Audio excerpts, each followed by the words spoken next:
सूरत नहीं भागूंगा। रिहाई का मामला अमेरिका नहीं पाकिस्तान में ही मुकम्मल होगा। इमरान खान, अगर मैंने नवाज शरीफ और सरदारी की तरह चोरी की होती तो अब तक डील करके बाहर गया होता। मैंने बाहर नहीं जाना। मेरा नाम मुस्तकिल तौर पर ECL पर डालते जेल में सहाफ़ियों और वकला से गुफ्तगू। मुल्क से किसी सूरत नहीं भागूंगा। रिहाई का मामला अमेरिका नहीं पाकिस्तान। रावलपिंडी पाकिस्तान तहरीक इंसाफ के कायद और साबिक वज़ीर आज़म इमरान खान का कहना है कि मुल्क से किसी सूरत नहीं भागूंगा। मेरी रिहाई का मामला अमेरिका नहीं बल्कि पाकिस्तान में ही मुकम्मल होगा। अडियाला जेल में सहाफ़ियों और वकला से गुफ्तगू करते हुए उन्होंने कहा कि डोनाल्ड ट्रंप को 47वीं अमरीकी सदारती इंतखाब जीतने पर मुबारकबाद देता हूँ। डोनाल्ड ट्रंप की जीत पाकिस्तान के लिए खुश आइंदा है। मुझे उम्मीद है कि सदर ट्रंप कम अज़ कम न्यूट्रल होंगे और जो बाइडन की तरह नहीं होंगे, जिन्होंने बाजवा की तरफ हुसैन हक्कानी को इस्तेमाल करके जो मेरे खिलाफ लापे की है, इस पर यकीन किया। अपनी 2 गलतियां तस्लीम करता हूं कि जनरल बाजवा की मुलाजमत में तोसी देना मेरी सबसे बड़ी गलती थी और कमज़ोर इत्तेहादी हुकूमत देने की बजाय मुझे दोबारा इंतखाबात करवाने चाहिए थे।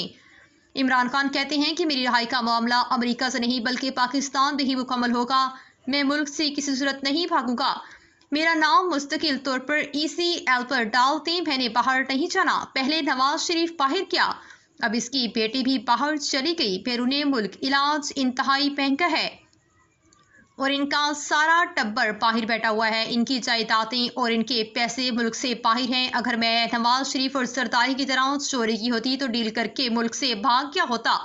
उन्होंने कहा कि मुल्क में जमहूरियत बराए नाम रह गई है। अदलिया एक जमहूरी मुल्क में आज़ादी की जमानत होती है, जो अब नहीं है। मुल्क में सिर्फ इंतखाबात से जमहूरियत नहीं आती। हकीकी जमहूरियत के लिए साफ शफाफ इंतखाबात, आज़ाद अदलिया, कानून की बालादस्ती और एहतसाब का होना ज़रूरी होता है, वरना इंतखाबात का ढोंग तो डिक्टेटर भी रह जाते हैं। मुल्क के मीडिया पर इस वक्त मुकम्मल सेंसरशिप है। मैंने अखबार देखे हैं, इनमें मेरा कोई बयान नहीं छपता। साबिक वज़ीर आज़म का कहना है कि इस वक्त हुकूमत ने आइन में तरमीम करके सुप्रीम कोर्ट पर भी कब्जा कर लिया है।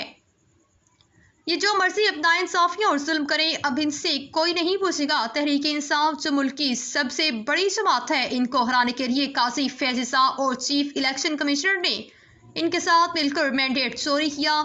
मैं इनकी मदद की। उन्होंने जो पाकिस्तान के अवाम के मैंडेट पर डाका मारा, इसको बचाने के लिए उन्होंने ये सारी कानून साजी, इस गैर आइनी पार्लियामेंट, गैर आइनी सदर, गैर आइनी वज़ीर आज़म और इस फॉर्म 47 की पैदावार निज़ाम को इस्तेमाल करके आइनी तरमीम करवाई है। इस कानून साजी का मकसद सिर्फ पाकिस्तान के अवाम के हकूक़ को सल्ब करना है। बातिए चेयरमैन PTI का मौक़िफ़ है कि आर्मी चीफ की मुद्दत मुलाजमत में तोसी फौज का अंदरूनी मामला तब होगा अगर आर्मी चीफ न्यूट्रल होता। मौजूदा आर्मी चीफ इस नाजायज़ हुकूमत को तहफ़्फ़ुज़ फराहम कर रहा है। हुकूमत ने मैंडेट पर मारे गए डाके को तहफ़्फ़ुज़ देने के लिए आर्मी चीफ की मुद्दत मुलाजमत में तोसी की है। इस पर पार्लियामेंट में कानूनी बहस होनी चाहिए थी। ये इंतहाई अहम मामला था और इस पर कोई कानूनी बहस किए बगैर कानून साजी कर दी गई। उन्होंने कहा कि मैं अपनी सारी पार्टी बिलखसूस क़यादत को ये पैगाम देता हूँ कि एहतजाजी तहरीक के तैयार रहें, एहतजाजी तहरीक की तैयारी करें। एहतजाजी क़यादत तहरीक इंसाफ की जॉइंट लीडरशिप करेगी। जो टिकट होल्डर या ओहदेदार एहतजाज में शिरकत नहीं करेगा, इसकी पार्टी में कोई जगह नहीं और ना हम इसको अगले इलेक्शन में टिकट देंगे। मेरा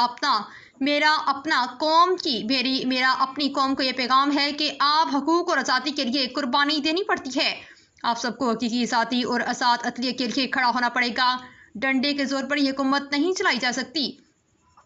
इमरान खान ने कहा कि मैं पिछले 16 माह से जेल में नाहक कैद हूँ। अगर हम आज इनके सामने नहीं खड़े होंगे तो ये पाकिस्तान में जमहूरियत का मुकम्मल तौर पर खात्मा हो जाएगा। मैं समझता हूँ कि गुलामी से मौत बेहतर है। ये मुझे मिलिट्री कोर्ट्स में ले जाना चाहते हैं तो ले जाएं, मैं इसके लिए भी तैयार हूँ, लेकिन इनकी गुलामी कबूल नहीं करूँगा। मेरी 2 बहनों को भी जेल में डाला गया और एक बहन का बेटा 1.5 साल से मिलिट्री जेल में है। मैं खुद हर कुर्बानी के लिए तैयार हूँ।